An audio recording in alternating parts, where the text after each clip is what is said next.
Bonjour, bienvenue dans une nouvelle émission de Reine du jour. Aujourd'hui nous recevons notre invitée Isaura Tibus qui est notre reine du jour et on va commencer directement par te laisser te présenter. Si tu pouvais nous dire quel âge as-tu, d'où tu viens et ce que tu fais dans la vie. Alors je m'appelle Isaura Tibus, j'ai 24 ans, je suis née en Guadeloupe où j'ai commencé l'escrime à l'âge de 7 ans et à l'âge de 17 ans je suis partie en métropole pour pouvoir suivre mon rêve de devenir une championne un jour dans cette discipline. Et je suis actuellement à Paris depuis 6 ans, je m'entraîne à l'INSEP en équipe de France. Et parallèlement à ça, je fais mes études en école de commerce à l'ESCP. D'accord. Et à quel moment tu t'es dit je veux faire de l'escrime? Qu'est-ce qui t'a poussé à t'orienter vers cette carrière-là? Dis-nous un petit peu ton parcours d'escrimeuse. Alors en fait moi j'étais pas du tout partie pour faire un sport de combat. Je faisais de la danse classique depuis l'âge de 4 ans. Et ma mère voulait que mon frère Jérémy fasse de l'escrime, donc je les ai accompagnés dans une salle d'armes. Et on a commencé un peu l'initiation, il était timide donc j'ai fait avec lui. Et il s'est avéré que lui il n'a pas du tout aimé et que moi, je crois l'escrime m'a choisi à ce moment-là. Et j'ai commencé l'escrime et au fur et à mesure j'ai commencé les compétitions et c'est devenu addictif. Du coup c'était fini la petite ballerine et j'ai commencé à devenir un peu la guerrière. Et j'ai commencé l'escrime, les compétitions, j'adorais faire des matchs, rencontrer quelqu'un, se battre pour mettre la dernière touche, voilà. Ça change quand même complètement c'est ça. Une carrière de danseuse. Rien à voir. Et comment ça s'est passé avec ta famille, le fait d'avoir choisi l'escrime? Est-ce qu'ils t'ont toujours soutenu, toujours encouragé? Oui, franchement, ça je dois leur dire merci parce que depuis le début, ils m'ont soutenue. Et je suis partie très jeune de la Guadeloupe pour faire de l'escrime et même là ils ont vraiment été derrière moi. Et c'est vrai que le sport c'est un domaine où on a beaucoup d'échecs et peu de victoires, donc il fallait qu'ils soient là dans mes moments de doute à me dire mais non, continue avec confiance. Donc sans eux je pense que je serais pas là où j'en suis. Et justement aujourd'hui, quel est ton palmarès, où tu en es dans ta carrière d'escrimeuse? Donc aujourd'hui je suis 10 fois championne de France. Je suis en équipe de France depuis 2011. J'ai participé aux Jeux Olympiques de Londres. Parallèlement à ça, on a été vice-championne du monde et vice-championne d'Europe par équipe en 2013. Et 2014 et 2015, on a une médaille de bronze au championnat d'Europe et au championnat du monde. Ok.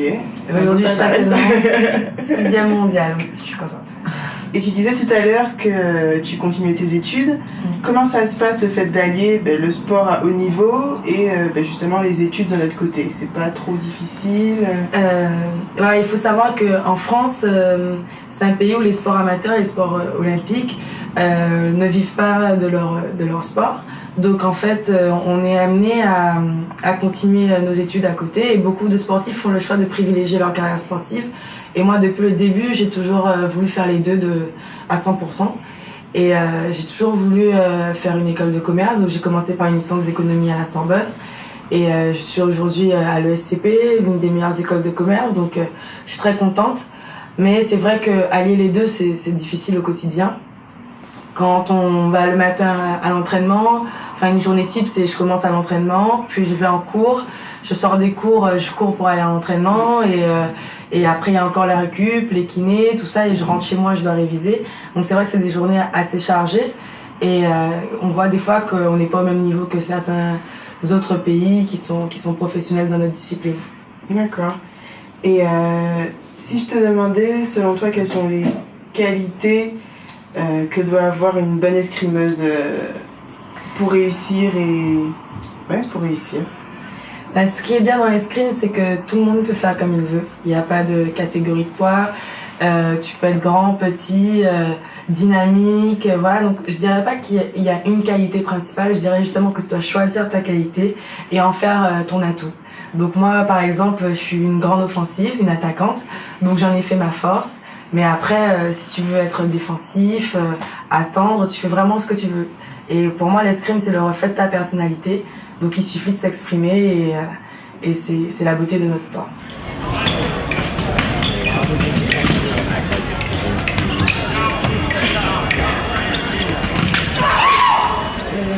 justement, l'escrime est un sport qui n'est pas très médiatisé en France. Qu'est-ce qui, selon toi, fait que ce sport mériterait d'être plus mis en avant, plus médiatisé aujourd'hui? Je pense que tous les sports olympiques devraient être aujourd'hui plus médiatisés. On a tous... on s'entraîne tous à l'INSEP. Je vois à côté de moi, il y a des judokas, des athlètes. On partage un peu tous notre quotidien de sportifs, on échange là-dessus. Et ce serait intéressant pour tout le monde un peu peut-être de découvrir un peu notre univers, de voir comment on transpire tous les jours pour atteindre le Graal, le rêve de tout sportif olympique, avoir cette médaille aux Jeux. Et plus particulièrement l'escrime. C'est un très beau sport. Voilà, je vais pas faire la promo de mon sport, je l'aime, c'est normal. Mais ça allie beaucoup de compétences. C'est vraiment un sport intellectuel, un sport de combat, un sport physique en même temps. Donc oui, moi j'aime beaucoup ce sport et je pense qu'il mériterait d'être beaucoup plus connu. Et donc je disais au début, donc tu es notre reine du jour. Et c'est la raison pour laquelle je te demanderais, quelle est selon toi la définition d'une reine des temps modernes? Qu'est-ce qui, selon toi, fait qu'une femme peut être qualifiée d'être reine des temps modernes? Alors j'ai beaucoup réfléchi. Non, je pense que pour moi c'est une femme qui a des rêves, qui a des ambitions et qui a cette motivation qui lui permet de tout mettre en œuvre pour pouvoir réaliser justement ses rêves. Ce serait une femme qui fait les choses avec cœur, avec passion et détermination et qui autour d'elle inspirerait justement par sa force et son courage. Et qu'est-ce qui fait de toi une reine des temps modernes? Ça c'est plus difficile comme question. Je pense que de mon parcours, j'ai dû faire beaucoup de sacrifices, partir de chez moi tôt, un peu sacrifier cette jeunesse que toutes les autres filles de mon âge ont eu. Donc pour mes rêves, j'ai fait ces sacrifices et puis j'ai rencontré des obstacles puisque ça n'a pas toujours forcément marché, même si j'ai réussi tôt. Et je pense que ce serait de la persévérance que j'ai réussi à avoir et que j'ai toujours pour pouvoir atteindre mon objectif olympique. Qu'est-ce qu'on peut te souhaiter pour les mois et les années qui arrivent? À moyen terme, c'est la médaille aux Jeux Olympiques de Rio. Déjà, ce serait déjà formidable. Jeux auxquels tu participes? En fait, on est en phase de qualification et c'est sur 1 an. Et pour l'instant, j'ai bien commencé. Comme je suis 6e mondiale, j'ai pris un peu d'avance. Donc pour l'instant, je croise les doigts. Je serai à Copacabana. C'est tout ce qu'on te souhaite en tout cas. Merci. Et si tu pouvais nous dire sur quelles raisons on peut te suivre, si on veut te suivre pendant ces Jeux de Rio et voir Isaura gagner la médaille d'or, comment on fait? Dis-nous. J'ai ma page athlète. Et donc c'est Isaura Tibus, c'est pas très très compliqué. Et après sur Twitter c'est Isaura T et sur Instagram c'est Isaav. Voilà, donc vous likez et vous me suivez. Voilà, merci en tout cas d'avoir accepté notre invitation. Et puis à très bientôt pour une nouvelle émission.